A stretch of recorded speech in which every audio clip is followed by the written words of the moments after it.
Bonjour à tous et à toutes. J'espère que vous allez bien. D'accord.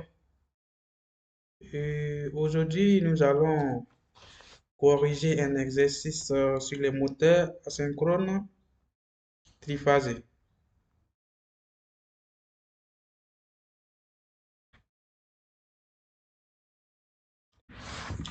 qui concerne deux parties.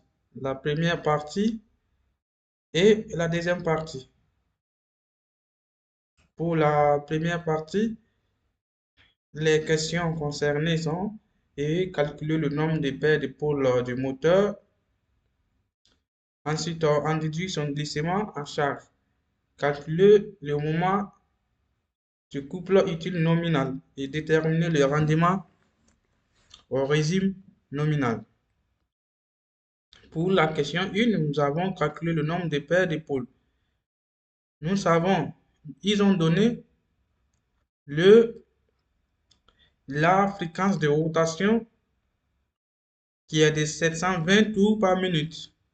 Donc, puisque,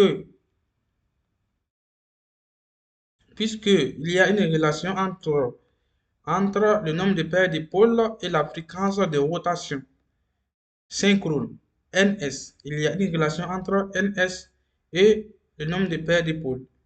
Pourtant, ici, dans l'exercice, ils ont donné le nombre de tours par rotation, N, uniquement N. Maintenant, il y a une astuce pour avoir, pour avoir le nombre de tours par minute synchrone, NS. NS est un multiple de 50 qui est immédiatement supérieur à N. Donc, ici, puisque nous avons N qui est égal à 720 tours par minute, ici, NS est égal à 750 tours par minute. Donc, si on fait NS égale à 60, puisque la relation qui existe entre NS et le nombre de paires d'épaules, c'est quoi? NS égale à 60 fois la fréquence sur P. P est le nombre de paires d'épaules. Donc, on va tirer P qui est égal à 60 F sur NS. Alors qu'on a dit que NS égale à 750 tours par minute. Donc, on aura en calcul numérique, nous allons avoir 60 fois 50 sur 750 qui est égal à 4. Donc, on a 4 paires d'épaules. Du coup, nous avons fini avec la première question. Au niveau de la deuxième question, ils ont dit en déduit son glissement en charge. Le glissement appelé G. La relation qui existe entre le glissement et le nombre de tours par minute synchrone et le nombre de tours synchrone. Nous avons le glissement, c'est quoi? C'est NS, la fréquence de rotation synchrone, moins N sur NS. Pourtant, nous avons dit ici que NS est égal à 750 tours par minute et N, c'est 720 tours par minute. Du coup, en faisant la différence de NS et de N divisé par NS, vous aurez G normalement qui est égal à 0,04. Donc, on multiplie par 100 pour avoir ça en pourcentage. Donc, vous aurez 4%. Et pour la question 3, ils ont dit quoi? Calculer le moment TU du couple utile nominal. La relation existante entre la puissance utile et le couple utile, c'est quoi? On sait que la puissance utile, c'est égal au couple utile fois la vitesse de rotation. Donc, en tirant le couple utile, vous aurez couple utile est égal à la puissance utile sur la fréquence de rotation.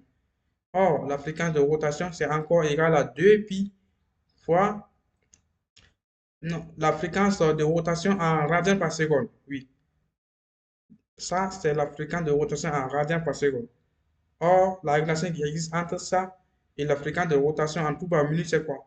La fréquence de rotation en radians par seconde égale à 2pi fois la fréquence de rotation en tours par minute sur 60. C'est ça qui est là. Donc, en faisant l'application numérique, vous aurez, puisqu'on a dit quoi?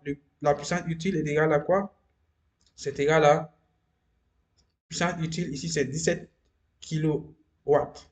Donc, et l'unité de mesure internationale, c'est 17, c'est en watts. Donc, on va convertir ça en watts. Ça sera 17 000. Et 17 000 divisé par 2 pi fois 720. 720, c'est le tour par minute qu'ils ont donné en haut.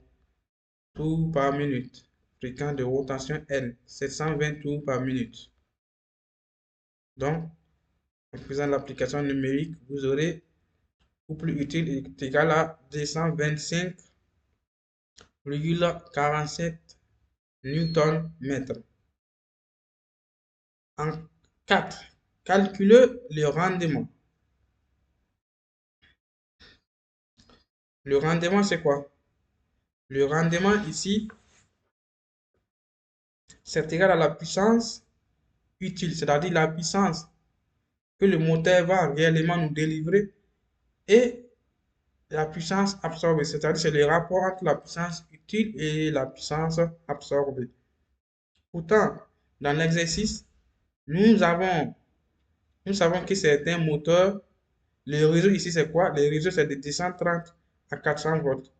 230, c'est la tension simple et 400 volts, c'est la tension composée. Nous avons la formule de la puissance active, c'est quoi? C'est 3 fois, si c'est un réseau triphasé, équilibré, donc la puissance active est égale à 3 fois et la tension simple fois le courant fois cos phi. Puisque c'est un couplage étoile, donc on va prendre 3 fois V fois I fois cos phi fois cosinus de phi, facteur de puissance. Donc, pourtant, au niveau de l'étoile, la tension simple est égale à la tension simple ici, c'est égal à la tension composée sur racine de 3. La tension composée ici, c'est U. Donc, si on fait les calculs, on aura que la puissance active c'est égal à la racine de 3 fois la tension composée fois I fois cos phi. Et en faisant l'application numérique, vous aurez puissance active qui est égale à la racine de 3 fois 400 fois 400, c'est la puissance, la tension composée. 30, c'est le courant qui a été donné en haut. Le courant ici. Voici, on a dit l'intensité en ligne, c'est 30 ampères. Donc, vous aurez ça. Vous aurez 30 ampères. Et les facteurs de puissance, c'est 0,85 qui a été donné en haut. Donc, on aura 17 770 watts. Donc, en gros, 17,67 kW. Ça, c'est la puissance active. Donc, on a dit que le rendement, c'est quoi? C'est la puissance utile sur la puissance active. Pour avoir ça en pourcentage, on multiplie par ça. Donc, on aura 17 000 qui est la puissance utile donnée en haut sur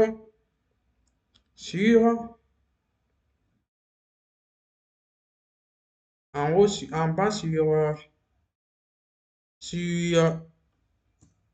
17 770 fois 100. On aura 96%. Le rendement, ça peut être 76%. Eh bien, ça, c'est la fin de la première partie. Rendez-vous au niveau de la deuxième vidéo pour la deuxième partie. Allez, merci beaucoup pour votre attention.